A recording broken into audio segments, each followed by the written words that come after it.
Today we got Rikers Island. We got my guy. This guy here that's gonna pop out is someone that was with me not only on Rikers Island, actually on the boat. Right at that time, I think it was called MTF3 or something like that. But anyway, this is the guy that when I got crowned and became Latin King and became a member of the Almighty Latin King and Queen Nation, he got crowned with me on the same date, even though I was already claiming king like a lunatic, like I'm king because somebody gave me the paperwork. I said those stories. They here on the channel, on the Lockout. You can find them. But this is Papo. He was always a hell of a good dude. And I found him. We reunited. And it's an awesome thing. We're going to talk about his experience on Rikers Island and also what he's doing today. Did he better his life? Did it get worse? Let's get it. Rikers Island Correctional Facility, Rikers Island Stories on a Lockout. Boom!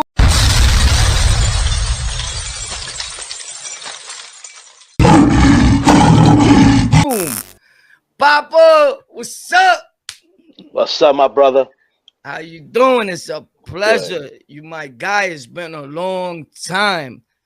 Papa, Yeah. when I was with you when we was on the boat, that was the first time we met. Was on the boat or on Rikers? Now, we was on Rikers first, and then they shipped us to the boat. Right. Then they shipped us to the boat because my brain is a little fried, you know. So you know, I just wanted to make sure. So we was on Rikers. We get to the boat. In my head somewhere, I always say 93, 92 because I was already claiming king all those years. But when we actually got crowned, or I got crowned the right way with Life, Sammy, right? And it was in the gym. What year was that?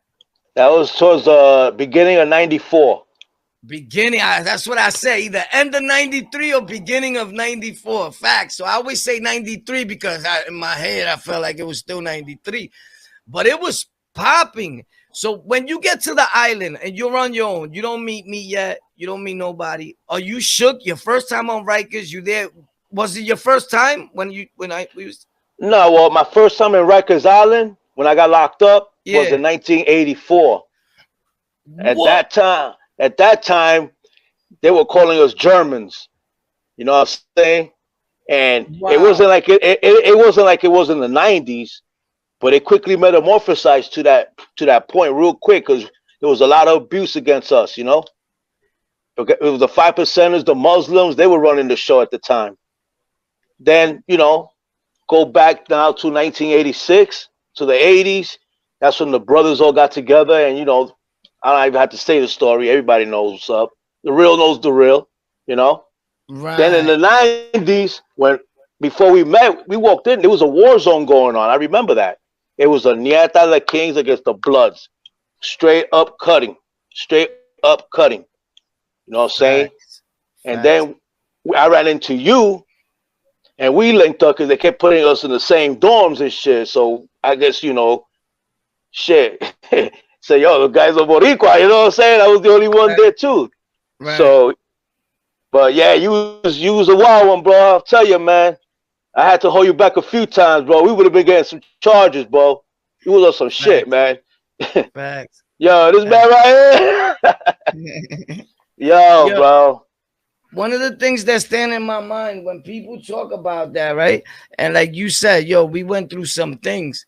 As far as like when the war was going out, right? And everybody be like, yo, but and it's not to bad talk nobody, but the truth is the truth. Like there's a lot of misinformation. Like, yo, you guys were abusing, you guys were oppressing blacks. Homie, the blacks were trying to rob everybody at that point. And not all blacks. We don't want to seem crazy. But that group of people, they were just mad because we wasn't letting them rob who they wanted to rob. The Latinos or any other prisoner that couldn't defend himself. To me, that's what I seen.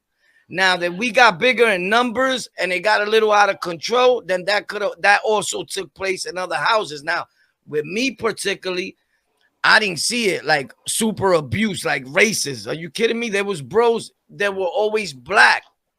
in all parts of the world. Now, during the war, of course, everyone knows it was excluded because who's gonna keep taking blacks when they were infiltrating? They were coming in saying they was king, but they was really blood. Yeah. So that's when all that started happening. But one of the things that stood out to me that I actually knew that it was you was when you commented, and here I am, somebody's trolling me, you know, dudes, the haters. Oh, you dudes were racist. And you come out and say in the comments, yo, I remember when you hit the black guy with the tray. I'm like, oh, here we go. Why did he say that?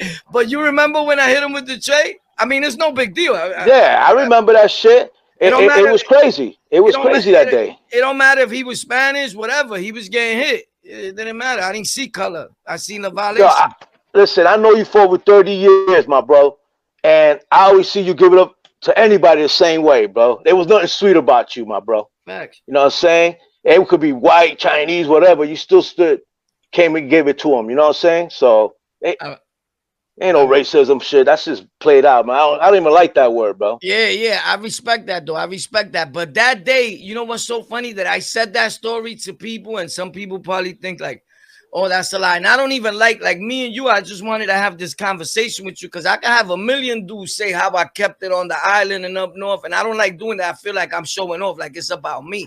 So I really don't want to make this about me. But if taking you back to that day real brief, I remember when you looked at me, this is 90s, the 90s, 94, we in the boat, the freezing ass boat. I think it was called MTF3. I'm not mistaken. Yeah, MTF3, you're right. The name was different back then. It was MTF3. Yeah. So if I'm not mistaken, that's what I remember, right? Yeah, that's what it was. So we on the boat, and you told me, yo, son violated me. Look at this piece of chicken. So I say, what? Nah, you like, yo, he said like that's it. Like, but I like that because back then we lived in a way like, yo, before you pop, just let the bros know around you. So it wasn't like nothing was sweet. It's like, yo, I'm about to pop on this dude. Look why he don't want to change it, but he changed it for the black brother. Yeah. If I'm not mistaken, that's what happened. You're right. That's exactly what happened. And everybody saw it, so we had to do something, bro. Right. We had to give face at that point. Everybody saw it, and we on the line, and he tried to act like, yo, that's it. Like it was something sweet about kings. Yeah. And that's when what happened? Do you remember exactly what happened after I remember. I showed you the tray. You took the tray from my hand, and you walked up to dude. And the last thing, you know how the motherfuckers in the movies be throwing pies in people's faces? You cold smack the whole tray on dude's face. Bakata. That style, bro. Everybody started bugging out, bro. Then, you know, the cops came in. There was that CO Rose. That's the one you was talking about. That he's always talking about. He's going to be peeing in a body bag. I forgot his name. That's his name. His name was Rose. Yeah, he's a bitch. Yeah. Straight bitch. Word. So he came in. That's what they had took you out. They took you out. They took you to the white meat. Remember they used to call the Bing the white meat? Yeah, the white meat place they'll take you to first. Yeah, so they took you to the white meat. So after everything died down, you know, the ninjas came in and everything, you know, threw us in our bunks and shit. Then later on in the night, remember that one half was Nietas, the other was all kings. Facts. So you have Ponce, Hector. We slept in the back always. In the back, yeah, in the back. We had it unlocked, bro. The back. It was so unlocked that all we needed was just the women. Facts. That's how unlocked we were, bro. We had everything we wanted, bro. Facts. That's how it was back then. Facts. You know, and it was easy to get it in, but I ain't telling. Facts. But anyway, so they took you out, right? Then during the night, one of the nietas went and took a shit. Old boy took the shit and put it in the CO's pocket. So when old boy threw on his jacket, he put his hand in his pocket and he took out a whole clump of shit that one of the nietas did. After that, they came back in again. They started stripping me. At that time, I had my 360s on. The niggas violated, took me. I couldn't, do anything. They stripped us. So that dude, CO Rose, he took my uniform, like green shit you wear. Yeah. He put it inside the urinal and fucking pissed on it and shit. Then he tried to get me to put the shit back on, bro. I wasn't there, though. Nah, you wasn't there. You was already on the Why Me. I would have flipped. Yo, they had me in the Why Me forever, homie.